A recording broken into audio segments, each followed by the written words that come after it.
Welcome everyone to the Dropsite News Tuesday morning live stream. I'm your host this week, Murtaza Hussain. We have a lot to get through this week. There are a couple major developments I want to touch on before we get to our main topic. First of all, over the past couple of days, there's been a tremendous development, which has been the breakdown of talks between Iran and the E3 countries, which are the European countries, Germany, France, and the UK, over the subject of its nuclear program. Obviously, in June, there was a major war between Iran, Israel, and also the United States over Iran's nuclear program, during which the European countries also participated in providing intelligence and political and logistical support for the war.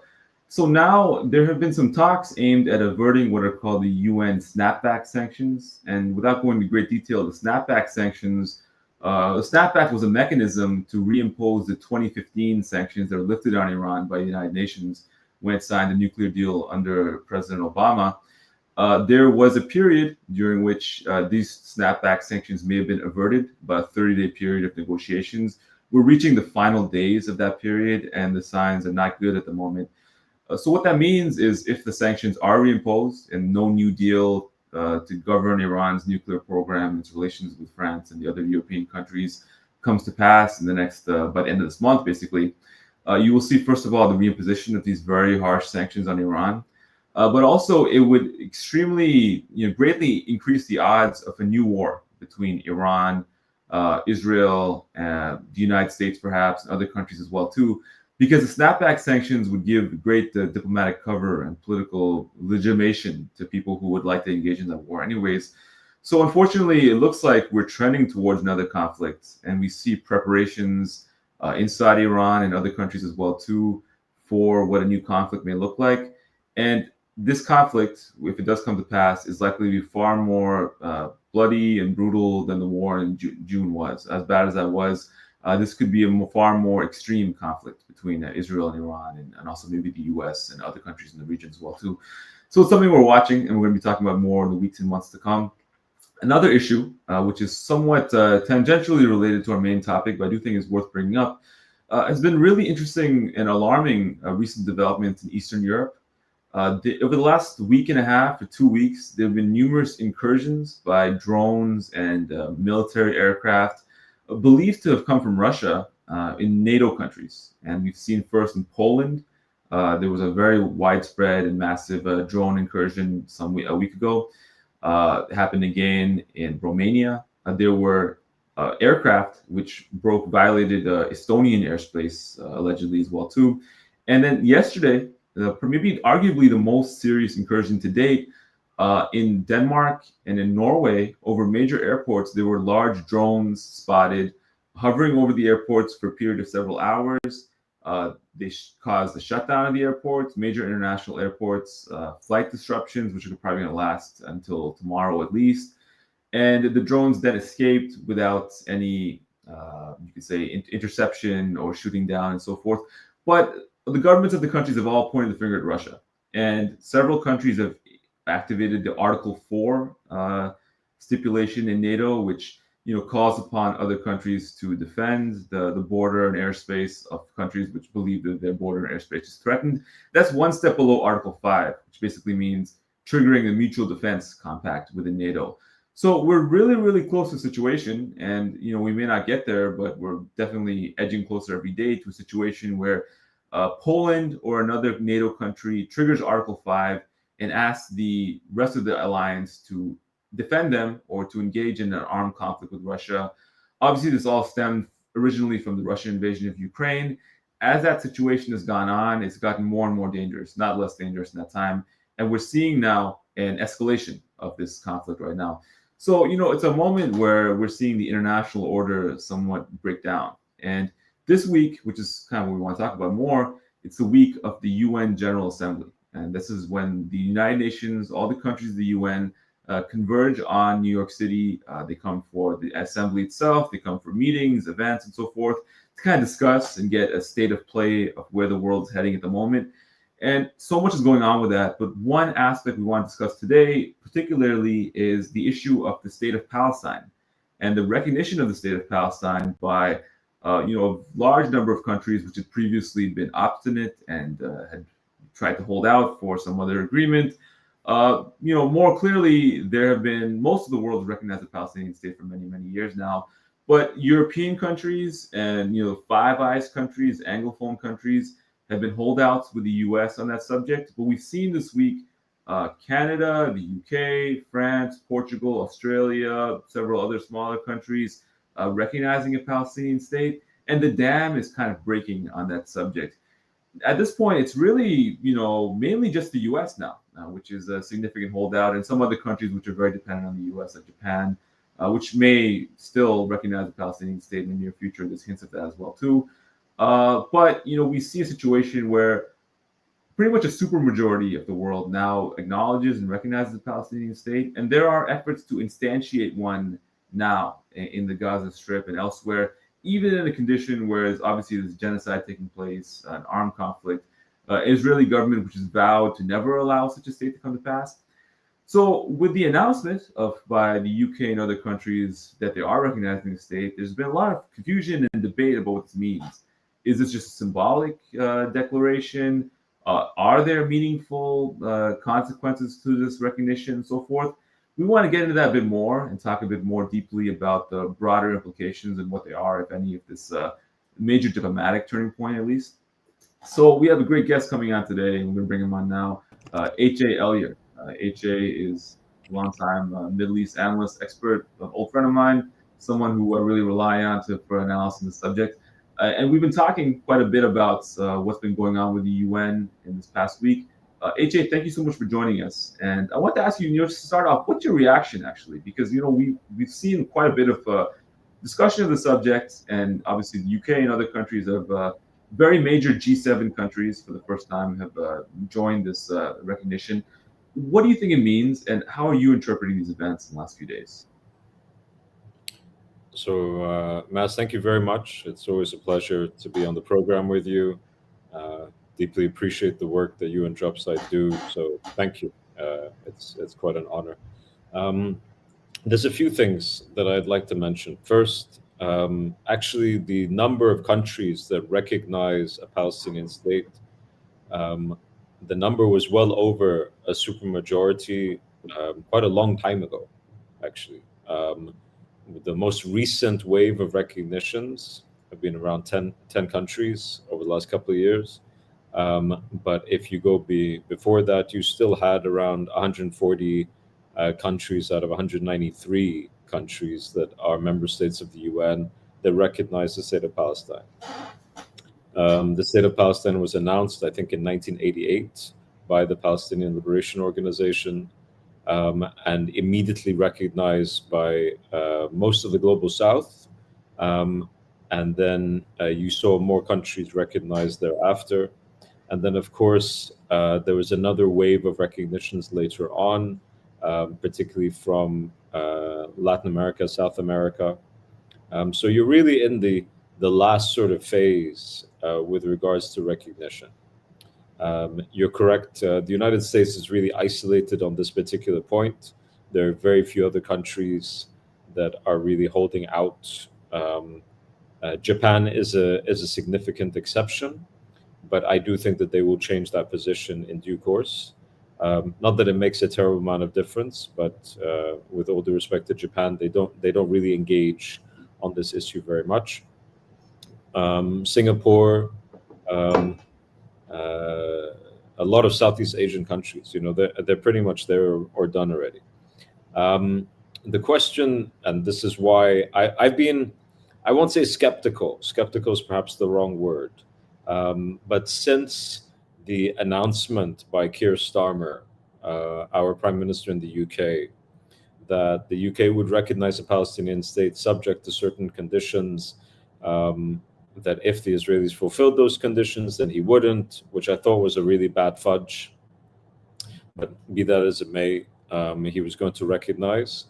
I found the announcement, frankly, to be a bit of a trap. And I want to explain what I mean by that, because I'm very pleased that recognition has taken place, because on a symbolic level, it puts the Palestinian people into a certain category, at least within Europe. Of course, they were in this category elsewhere in the world for many, many years, but they are recognized as a people and a people deserving self-determination.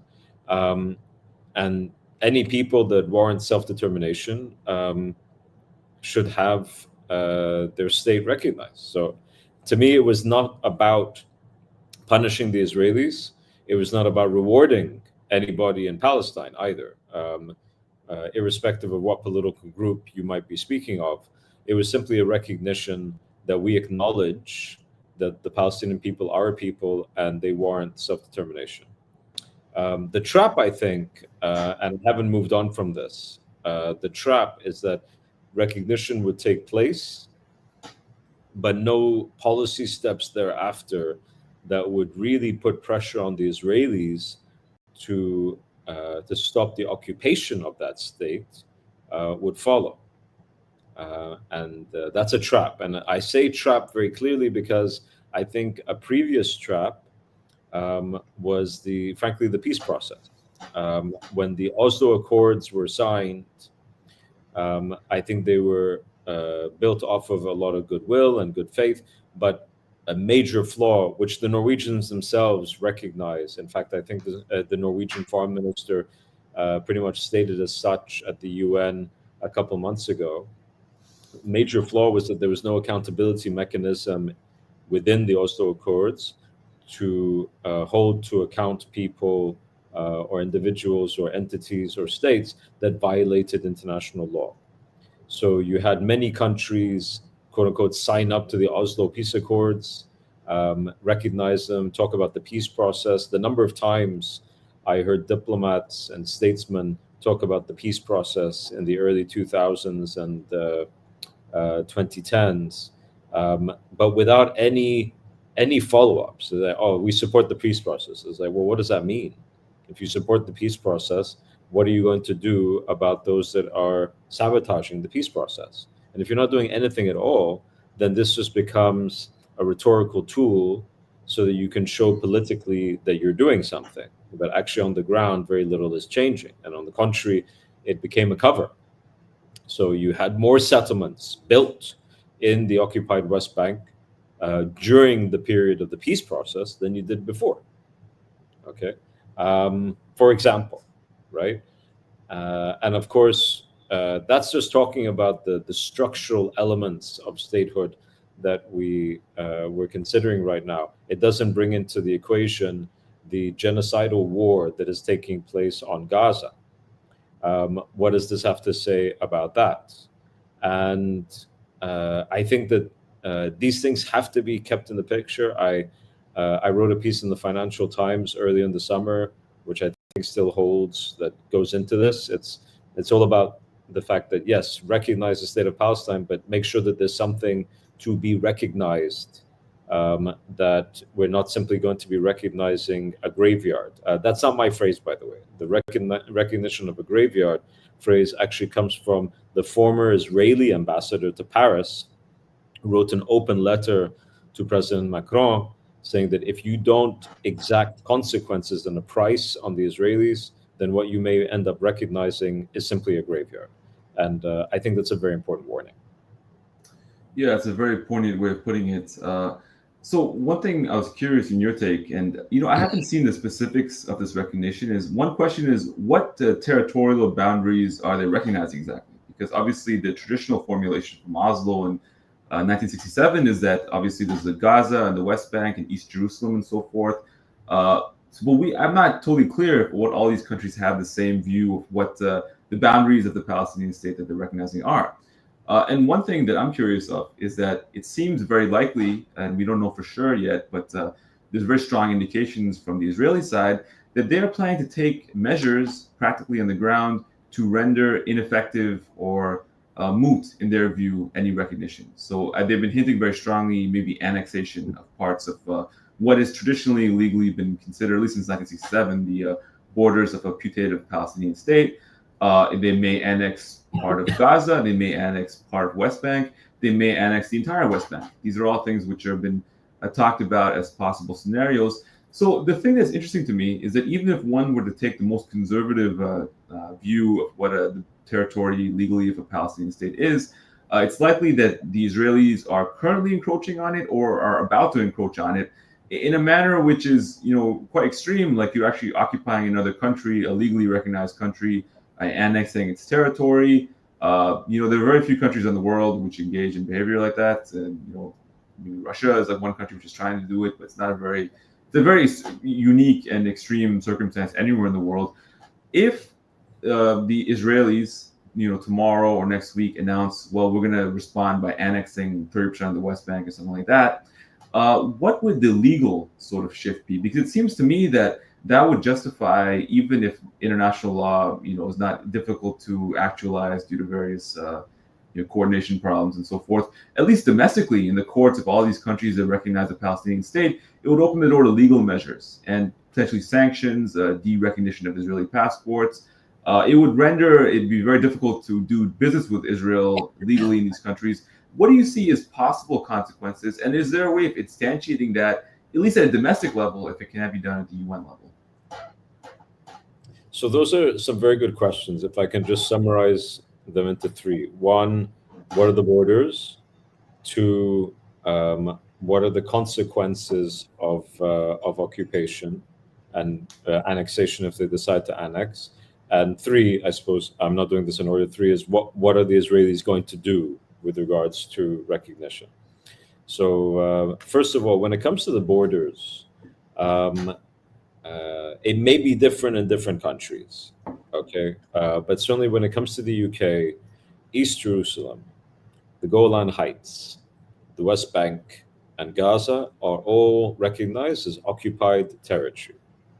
And apart from the Golan Heights, I mentioned these particular four because they relate to the War of 1967, where Israel invaded and occupied these territories.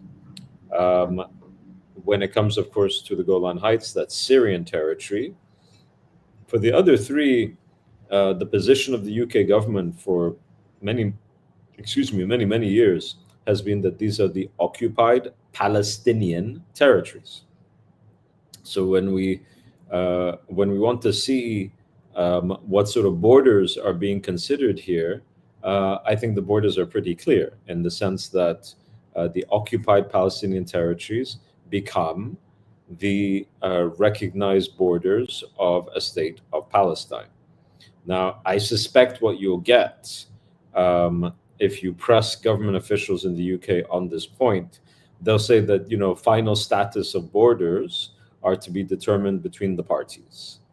Okay, because indeed that was something that was mentioned earlier on in, I think it was like about 20 years ago, in terms of swaps of territory. So that could very easily be one of the formulations. I don't think they've made that particularly clear. But if people want to go by law, which I think that they should, the International Court of Justice last year made it abundantly clear that these territories are occupied, that the occupation of these territories is illegal, that Israel must end the occupation of these territories immediately, and states internationally should take all steps that are necessary in order to end that occupation.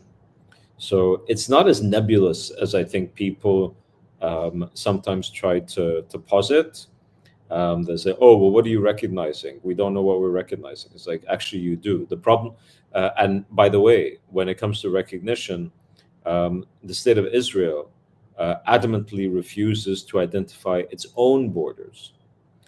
This never caused any country to say we don't recognize the state of Israel, despite the fact that there are international borders of the state of Israel, but the state of Israel itself refuses to identify its borders.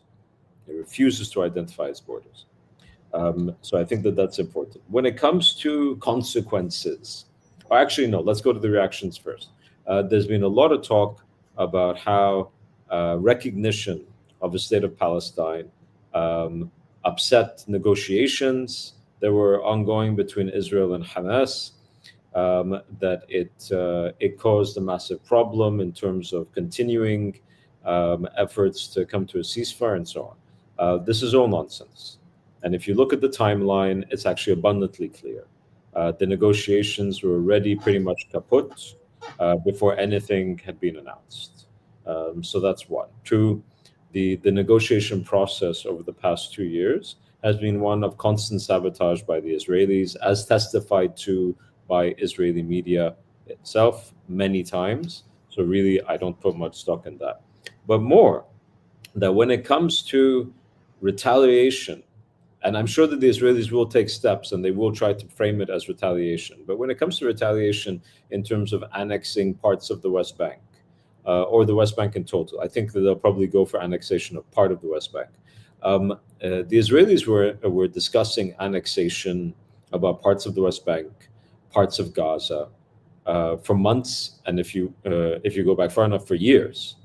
Okay, very recently, weeks ago, months ago, years ago. So I think that it's quite silly, quite frankly, to try to frame what they're going to do next as retaliation. On the contrary, I think that annexation was on the way, irrespective of any recognition. I don't think that recognition is going to make it more or less likely. I think that recognition just angers the Israelis because they don't want to have a Palestinian state. And by the way, it's not just Netanyahu. And I think this is a big mistake of observers and analysts to think that opposition to a Palestinian state is simply about Netanyahu. I don't know of many figures in the political mainstream of Israeli society that still advocate a Palestinian state. Whether it be, and you saw the reactions actually from that political mainstream over the last few days, including opponents of Netanyahu who were more center or further to the left. I wouldn't call them left, but more further to the left, let's say. They said the most outrageous things about what was happening vis-a-vis recognition. You had Yoav Galant, who's supposed to be an opposition figure to Netanyahu in Israel, is also indicted by the ICC for war crimes.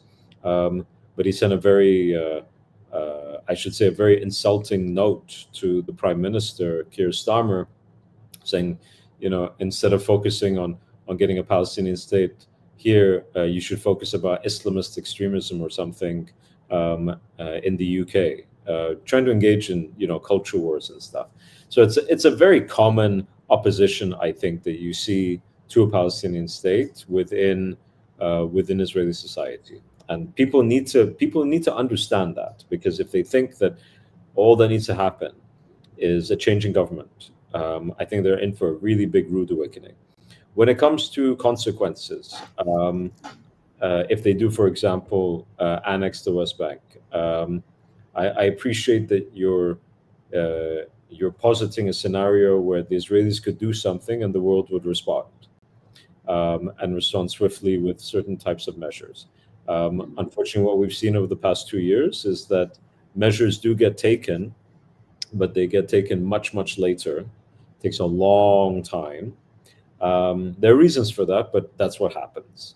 So I don't think you would see things like, forbidding Israelis to come into different countries or anything like that. When it comes to settlements, there's already a lot of grounding in law across Europe to take their own governments to court vis-a-vis products that come from occupied territories, for example. And the Irish have been discussing this, I think, over the past year. The Settlements Bill, I think it's called. And you have other discussions going elsewhere where in some places it's about labeling. So the products are allowed, but they have to be labeled as from the occupied territories. And others saying, no, we simply won't allow for any products to come.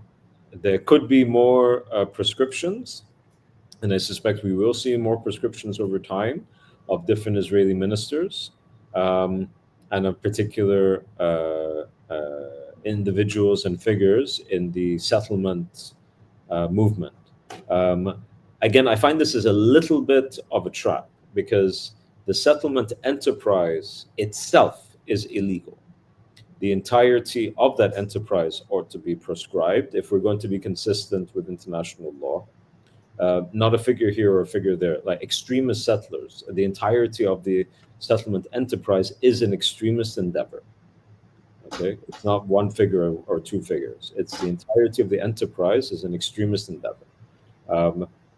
Yes, I'm sure that there are people who are less extreme than others who live on those settlements, but the very basis of the settlement enterprise is an extremist endeavor, and states who are serious about ending the occupation of those territories ought to be serious about what they need to do in order to end them.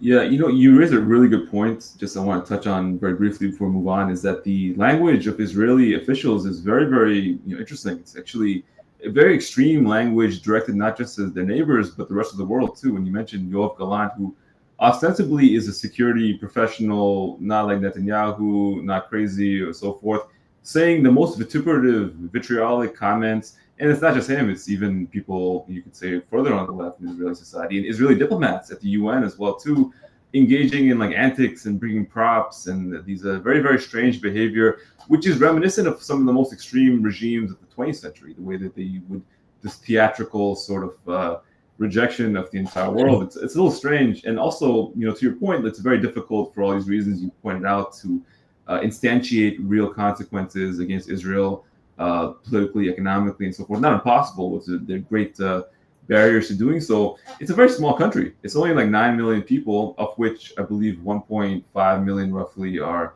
a part of the ultra-Orthodox segment society, which is not really very participating in the political system. And then maybe 1.2 million people who are Palestinian citizens of Israel. So it's even like 6.5 million actually. It's not that many people, but yet they're able to sort of reject the opinion of the entire world as embodied in the UN and other bodies and so forth. And now the almost, you said not just supermajority, nearly unanimous opinion of these bodies. And it seems like the big problem here, the big bottleneck, obviously, is the US and the US political system. And it's interesting to note that the last 2 years has been an acceleration of a process, which I think was already in place, but is going more now, which is that Israel itself is becoming a very polarizing subject within the American political system. So it's not even that the Israelis have the undying support of the United States per se. They have the undying support of the Republican Party, and they have the undying support of the elite segment of the Democratic Party. But they've seemingly lost the support of a tremendous number of people in the United States, and even the more insurgent segments of both parties are skeptical or even hostile of the U.S. relationship with Israel. Can you tell me, what role does the U.S. enabling play in this subject? And if the U.S. wasn't there doing this, what may we see happening in Palestine? And I think my impression is the Israelis would be forced to bend to global opinion, which in many ways is very generous on the subject, to giving a two-state solution, things like that. That's not a maximalist position by any means. If the U.S. wasn't there doing this, how many things may be different? And what is the U.S. doing right now to kind of block a more constructive outcome? So you asked again, three very important questions. One relates to the nature of political discourse in Israel at the moment and why that is. What's happening in American political discourse on the subject of Israel across the aisle, and also what would happen if America sort of abandoned its position when it comes to Israel's occupation of the Palestinian territories. On the first, when it comes to the extreme kind of discourse that we see, there's a bunch of factors here, and I advise your viewers to take a look at some of the work by Dalia Schleinden, who's an analyst and commentator in Haaretz, but also really a good pollster, and has done a lot of studies in terms of how Israeli public opinion has shifted over time. All right, and it's very concerning because when you see the numbers and you see the statement, and it's not just one poll or two, but it's like quite a series of polls, it shows that there's a massive sympathy for what we would consider to be really extreme positions when it comes to Gaza in particular. Okay, but there are reasons for this, and I want to briefly touch on some of the reasons without, of course, justifying them. But it's important to understand why. Um, and I think October 7th, of course, is one of these reasons. There is a national trauma when it comes to October 7th, but I think that just laying it at the door of October 7th is a bit of a cop out. In fact, it's a massive cop out, because this trend was certainly around long before October 7th. And depending on how far you want to go, you can talk about years, you can talk about decades. You certainly see the impacts of that trend beginning at least in the 90s, and many would argue much, much further back. So I won't go too much into all of that right now, but there's definitely a trend here and a current that that is incredibly Israeli. You can't say, "Oh, this is un-Israeli" or something. No, it's deeply Israeli. The question is, do you not have those sorts of currents elsewhere? You do, okay. But when it comes to the Israelis, and I think this is comes to the next question, I think the Israelis feel that they really have the ability to engage in an environment of impunity. I think that the way in which the United States has engaged with Tel Aviv over the past 2 years has really given the Israelis a sense that they can basically do whatever they want to do, and Washington will back them, even if they're not necessarily very happy about it, but that they won't do anything to stop them. And I think that this sense of impunity only grew in the past 9 months. And when you have that sense of impunity, it's going to embolden this sort of really extreme rhetoric, because there are no consequences to it. On the contrary, you see the extremist kind of narrative that's being promoted by people like Smotrich and Ben Gvir, two of the most radical ministers in the Israeli government. Their discourse is utterly mainstreamed. Whether people like it or not is another question. I mean, from within the West, but they can't claim that it's marginal. They can't claim that it's on the sidelines or something. No, this is deeply embedded within Israeli political discourse. And I think that that's been allowed to happen because people feel that they don't have to face any consequences. If they don't feel any consequences, there's no price, then they'll simply push further and further and further. And I think you saw the beginnings of that right at the beginning of the war in Gaza, continuing when it came to Lebanon, and then to Syria, and then Qatar, as well as Iran and Yemen, and so on and so on. And I think that they will just keep on going in that regard. The only way that that stops, that sort of, sense of impunity stops, is when it's shown to have prices. Otherwise, why would you stop? You just keep on going. And yes, I think that has much to do when it comes to the United States. I think it has mostly to do with the United States, frankly. It's not the only factor, but it's the most massive factor by far. You're right to identify that there are shifts taking place in public opinion within the United States. I think within the Democratic Party, that's very, very clear. I think it's also clear in the Republican Party, but for different reasons. Okay, but it's certainly there, especially divisions between different parts of MAGA, different elements of how America First is interpreted. I don't believe that, at least within the Republican Party, this would have an impact on policy in the near future. I think that's much more likely when it comes to the Democratic Party, at least sooner, with vis-a-vis the Republicans. But the long-term trends are pretty clear and not very good for the Israelis. Now, what would happen as a result? Well, it all depends when that would happen. So for example, if the United States used its leverage today, or didn't even use its leverage today, just simply said, we're out. We're not supporting the Israelis. We're not attacking the Israelis. We're not going to veto any resolutions at the UN. We're not going to support any resolutions against it. We're just going to stay out of it. Okay, I think that that would completely change the field, and I think that it would force the Israelis to recognize that they are in a region that is not the United States or Europe, that they're in the wider Arab world, and if they want to see prosperity for themselves for the future, then they have to commit to regional integration. And regional integration is impossible without engaging constructively on the issue of Palestine and Palestinians. Until now, they don't believe that. Until now, they don't believe in regional integration. They believe in constructing a regional setup where they write the rules and everybody else has to follow. So a type of hegemony, but it's a type. It's not the classical type because they're not trying to actually conquer the entirety of the region. They simply want to make sure that they write the rules. And this, of course, is not something that the region would accept, except at the down the barrel of a gun, like it would be by force. And that's not regional integration. It also means that if at any point the power dynamics change, Israel finds itself in a very, very bad position indeed.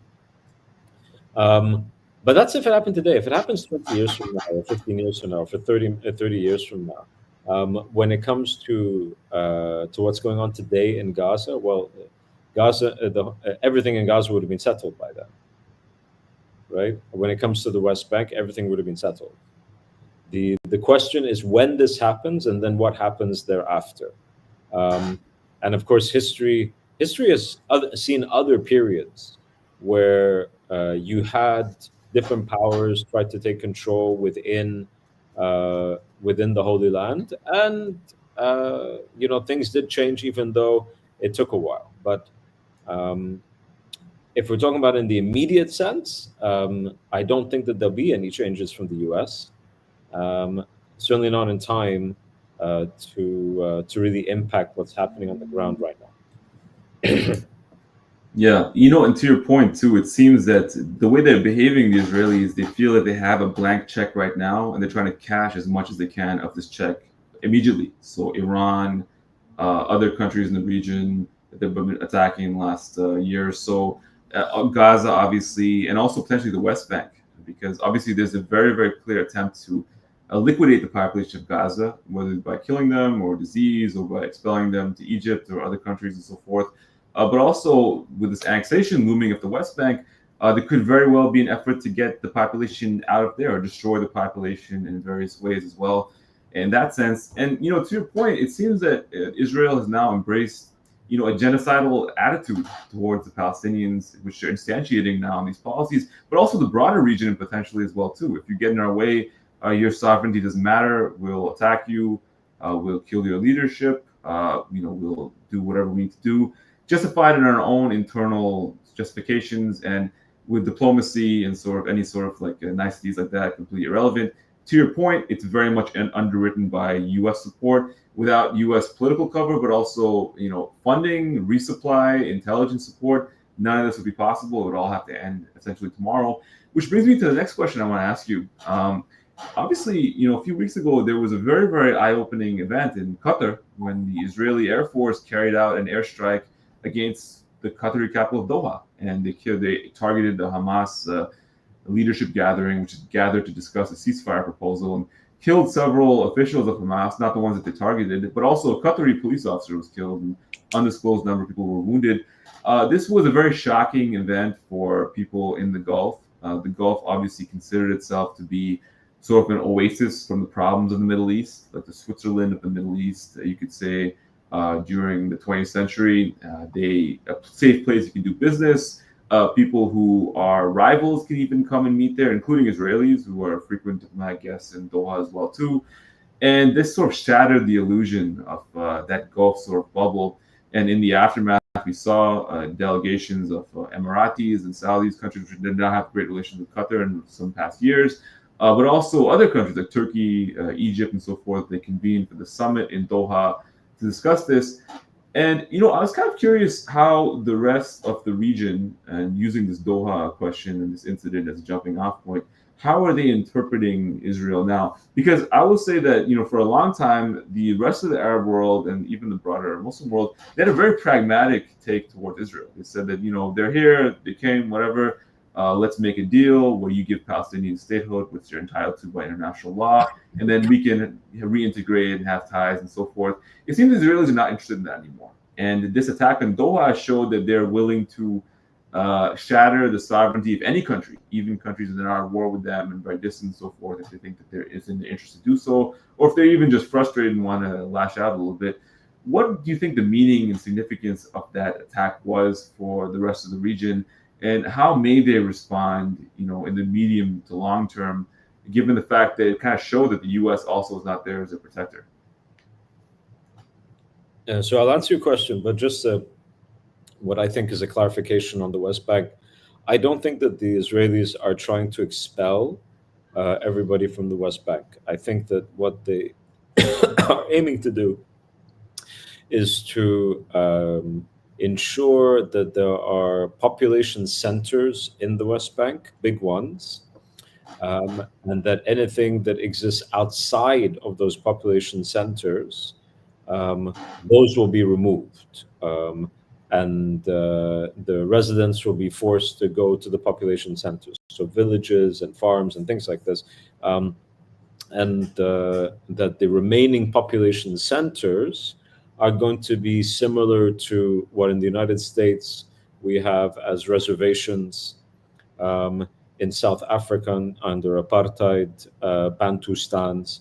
Of course, not a state, but that there would be these quote-unquote entities where Palestinians would continue to live in for quite some time. I haven't actually seen. I mean, there are certain intentions around it, but they're always presented as options where those that remain in these population centers, as long as they accept that there is no Palestinian state, then they're allowed to stay.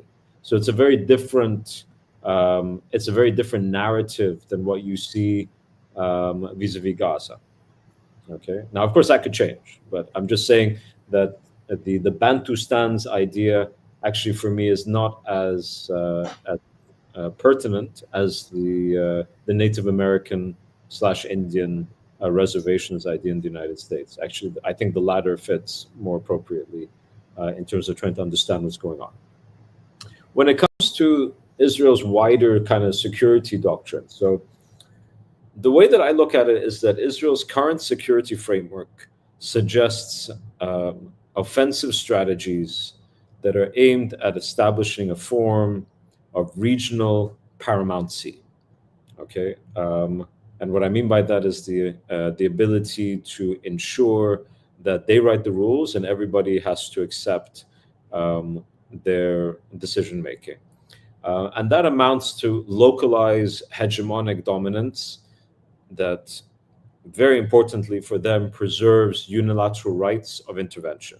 And this isn't new. It's a continuation, I think, of Israeli security doctrines that emphasize military predominance and preponderance and preemptive freedom of action.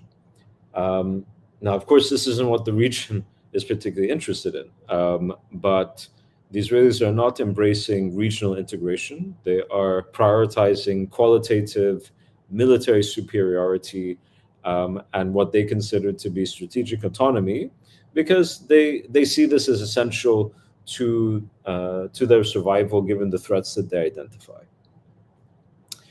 It's really hard to envisage how there can be a sustainable regional integration while this remains to be the driving force in Israeli security doctrines regionally, and it is. Okay, you didn't see, for example, a huge amount of opposition. On the contrary, I think you saw a lot of support for a lot of these, kind of adventurous things that the Israelis were doing, even beyond Gaza, whether it be about Lebanon, Syria, Yemen, Iran, There was, some opposition to Qatar, but only because they thought that this would be bad for Israeli interests in the short term. But the idea that everybody should play by the same rules is completely anathema.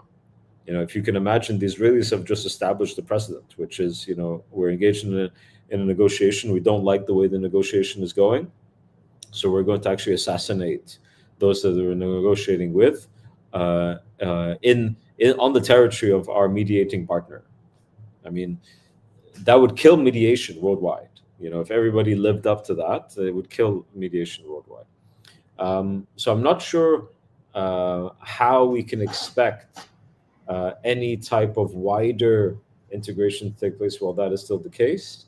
You would have seen that over the last couple of days, Syrian President Ahmed Shara, he was in New York.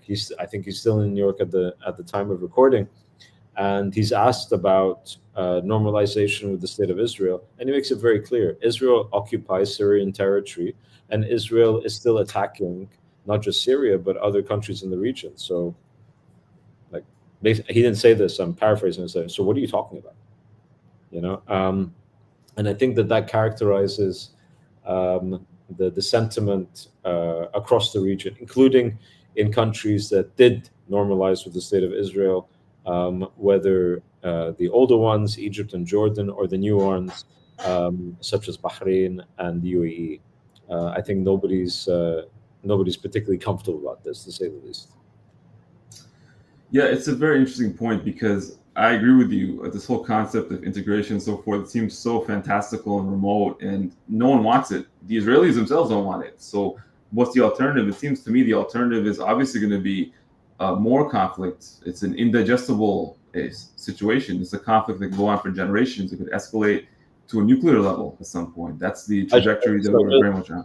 I don't want to interrupt you, Mas. Please forgive me. But when you said nobody wants it, actually the entirety of the Arab League offered regional integration to the Israelis, and they did so repeatedly over more than 20 years.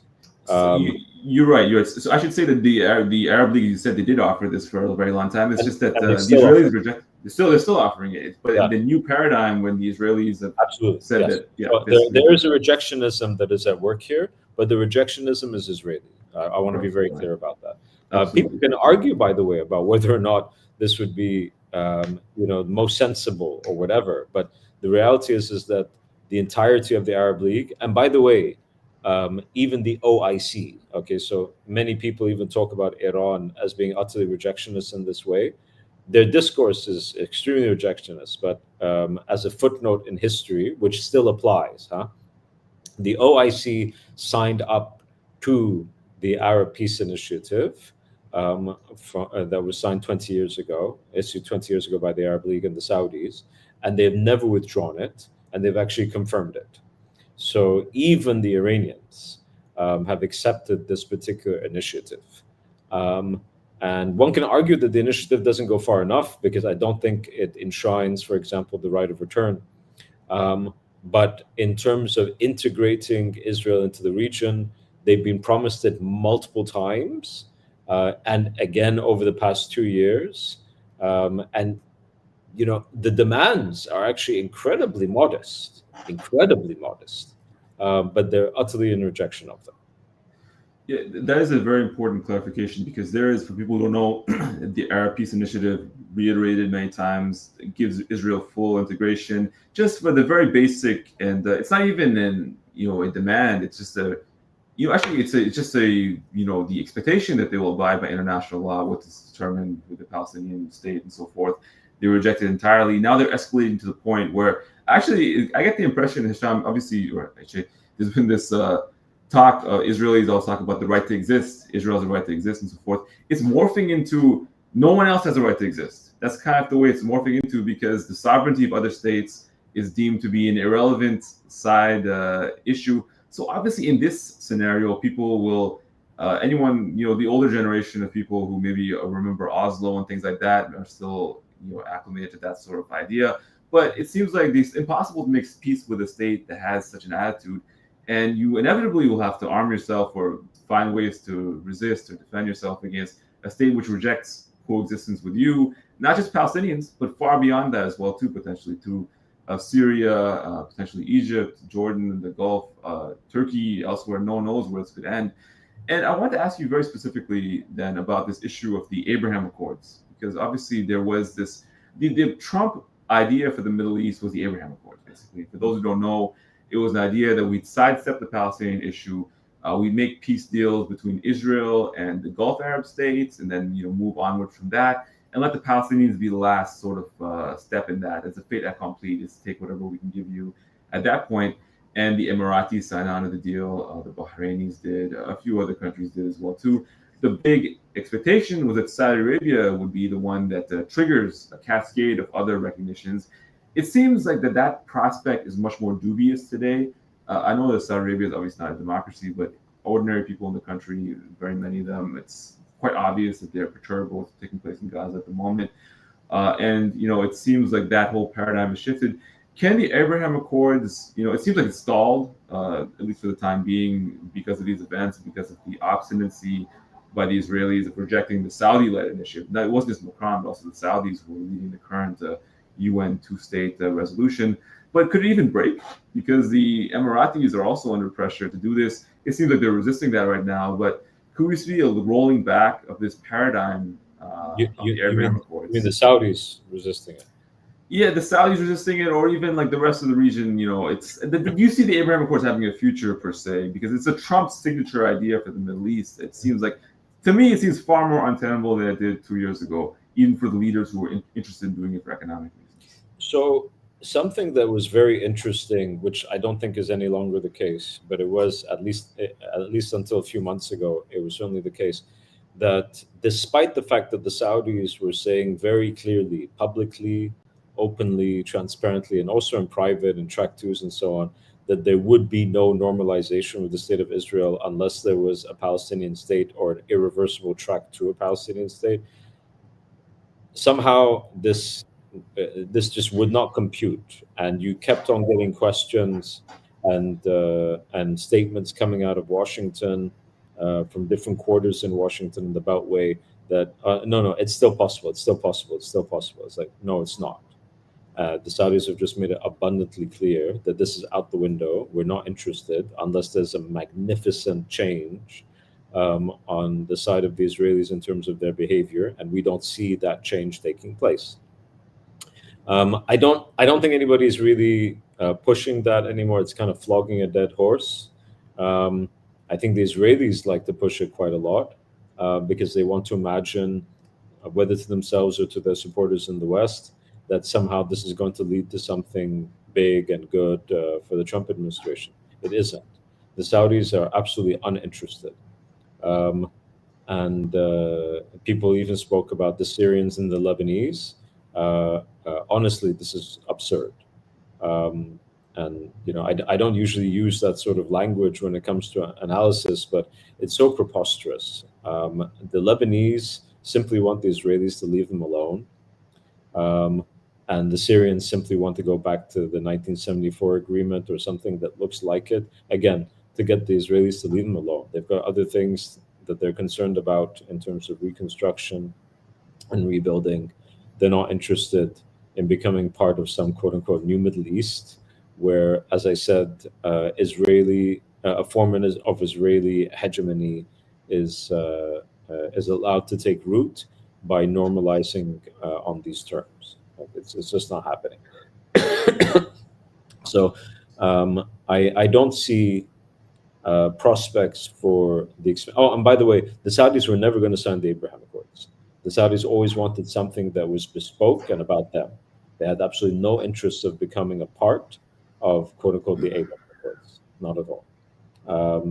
I think that what you are bound to see going forward, unless the Israelis change behavior, is more conflict.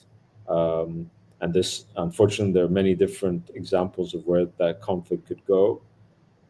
I don't see further normalization. On the contrary, I see a downgrading of relations between Abu Dhabi and Tel Aviv and Manama and Tel Aviv. There's already a lot of bad blood that exists. and I wouldn't be surprised if it went even further. I don't think that they'll break the accords, but I would find it incredibly likely, quite soon, frankly, that there would be an official downgrading of relations. AJ, there's two more questions I want to ask you, and you've been fantastic your analysis this time as well too. Very enlightening. One is, in the wake of the Doha attack, there was an interesting sort of development. Obviously, there was that summit, and the outcome was unclear. But then there was, subsequent to that, this announcement of a Pakistan-Saudi security pact. That's a very kind of unprecedented and different configuration in the region. Obviously, the U.S. was considered the guarantor of Saudi and Gulf security for a very long time. That sense of security with the U.S., I've been saying this for a long time. I think that they made a big mistake trying to think that the U.S. would forever protect them, and investments and personal flattery and things like that would amount to a solid bond. Obviously, the U.S. political system is also very polarized, so it's very hard to win a Senate approval for U.S. defense treaty with Saudi Arabia, which would be very unpopular with the population anyways. So instead, they are pivoted to the Pakistanis recently, which is fascinating because Pakistan has nuclear weapons and a very large army, but it has very severe economic problems and mismanagement and corruption and military control and so forth is, triggering a lot of that. But they have this agreement with the Pakistanis now, and it seems from statements from the Pakistani side and also allusions from the Saudi side that it also does potentially extend to a nuclear umbrella. How that is actually instantiated and what happens, we don't really know. We haven't seen the fine print yet, but they're thinking of alternatives like that as well too. And the Pakistanis have said that the door is open to other countries to joining this umbrella as well too, which seems to hint at perhaps some of the other Gulf countries which maybe feel insecure after what the Israelis did and after the lack of U.S. response and probably even U.S. foreknowledge, frankly, of the attack that the Israelis did carried out in Qatar. Do you see the region, the parts of the region that were aligned with the U.S. Making plans to sort of get away from that alignment and hedge their bets, either with Pakistan or China or other countries as well too? Is that something which is a trend which we may see more of in the future, in your opinion? So I don't think it's either or. So you use the word hedging right at the end, and hedging, I think, exactly is what is going on and has been going on since, frankly, the Obama era. Okay, because you had many leaders, in particular the Gulf, that saw in the Obama administration a United States that they did not feel had their security at heart. Whether or not people agree with this or not is really not the question. But certainly, this was the assessment from within, particularly the Gulf, and that goes back, a good 15 years or so. It becomes, of course, I think more the case when you see the Trump administration, but because they feel, and I think this is correct, that any Trump administration is simply not reliable or predictable. And these states value predictability, I think, over all else, because then they can make plans and so on. Stability, stability, stability. Now, I will say that their sense in this regard is not unique or uncommon.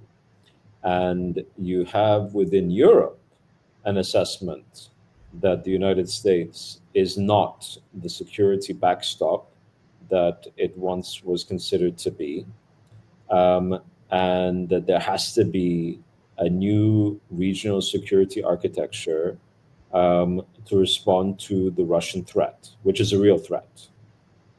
And I think people are silly to deny it. What happens in between, though, i.e. from this point until they can actually take care of their own security without an American backstop, is a very sort of fudgy, blurred kind of thing, which is why I think you see images like Donald Trump hosting all of these European leaders at the White House, but he's sitting on one side of the table and they're all huddled around like a bunch of, school children. And he's the principal.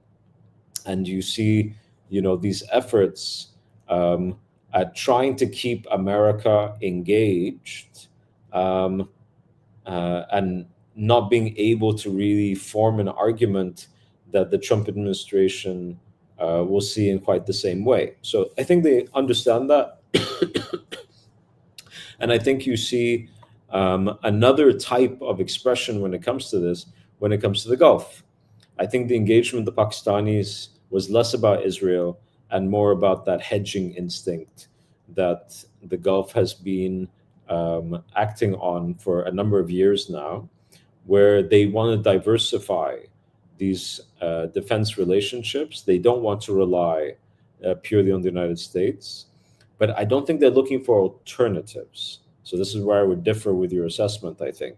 I don't think they're looking to cut off from the US. I think they're quite happy to keep on engaging with the US, keep on benefiting from that relationship, but not rely on it, so that if that relationship doesn't actually pan out or live up to expectations on one file or another, that they have other things to fall back on.